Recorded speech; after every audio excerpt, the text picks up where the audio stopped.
akhir hayatnya, Gus Dur sempat melontarkan sebuah kalimat yang sampai hari ini terus menjadi perbincangan hangat di kalangan terbatas. Gus Dur berkata, Presiden ke-7 Republik ini akan menanggung derita, bukan saat memimpin, tapi ketika kekuasaan itu lepas dari tangannya. Salah satu manuskrip tua dari pesantren Ciganjur mencatat pernyataan Gus Dur yang tidak pernah diumumkan ke publik.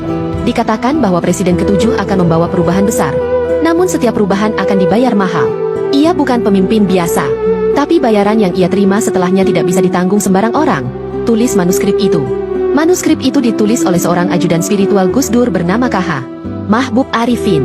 Naskah tersebut disimpan dalam kotak kayu jati dan baru dibuka kembali setelah Presiden ke-7 resmi mengakhiri masa jabatannya. Dalam wawancara eksklusif yang tak pernah ditayangkan, seorang kiai sepuh dari Jawa Timur mengungkapkan, Gus Dur pernah bilang, pemimpin itu membawa beban rakyat. Kalau beban itu terlalu berat, kadang bukan rakyat yang tumbang, tapi pemimpinnya sendiri setelah ia tidak lagi menjabat. Menariknya, banyak peristiwa aneh yang mengiringi lengsernya Presiden ke-7. Mulai dari burung gagak yang bertengger di tiang bendera rumah dinas, hingga hujan petir tak biasa yang turun di siang bolong saat acara perpisahan resmi kenegaraan. Sebagian menyebut itu hanya kebetulan, namun para ahli spiritual menyebut itu sebagai tanda langit. Sebuah catatan dari Gus Nuril, salah satu sahabat Gus Dur, menuliskan bahwa Gus Dur pernah berkata lirih saat sakit di Mesir. Yang ke-7 itu anak zaman, tapi zaman akan menelannya bila ia tak kuat berdiri sendiri. Presiden ke-7 dianggap sebagai pemimpin yang diuji oleh semesta, bukan hanya oleh rakyatnya.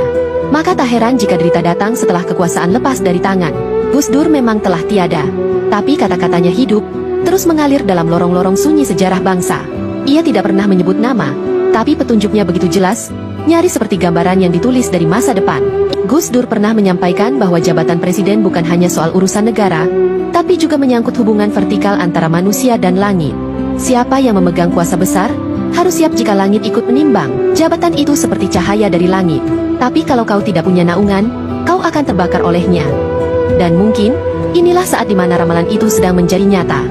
Di sebuah pesantren tua yang terletak di lereng Gunung Raung, Mbah Nur Salam. Usianya sudah di atas 90 tahun. Suatu malam, ketika para santri sedang menyiapkan pengajian, ia tiba-tiba memanggil mereka dan berkata dengan nada lirih namun tegas, Gus Dur sowan dalam mimpi. Beliau membawa pesan tentang pemimpin bangsa yang sedang diuji. Para santri pun terdiam. Ketika ditanya siapa pemimpin yang dimaksud, Mbah Nur hanya berkata, yang ke-7. Sudah waktunya ia dibersihkan. Menurut pengakuan Mbah Nur, dalam mimpi itu Gus Dur tampak duduk di sebuah kursi rotan, mengenakan sarung dan peci putih. Ia hanya berkata satu kalimat pendek, Wong kui bakal oleh balasan sakwi selungguh, dudu mergo salah, tapi mergo jaman. Orang itu akan mendapat balasan setelah turun, bukan karena kesalahan, tapi karena zaman. Gus Dur, menurut tafsir Mbah Nur, tidak sedang mengutuk atau menghukum. Ia hanya menyampaikan bahwa Presiden ke-7 telah membawa perubahan besar. Namun perubahan itu menimbulkan gelombang balik yang kini menghantam dirinya sendiri.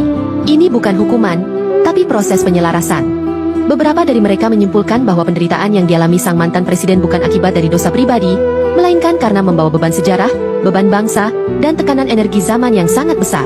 Salah satu santri, Fakih, bertanya kepada Mbah Nur, apa yang harus dilakukan oleh pemimpin itu sekarang?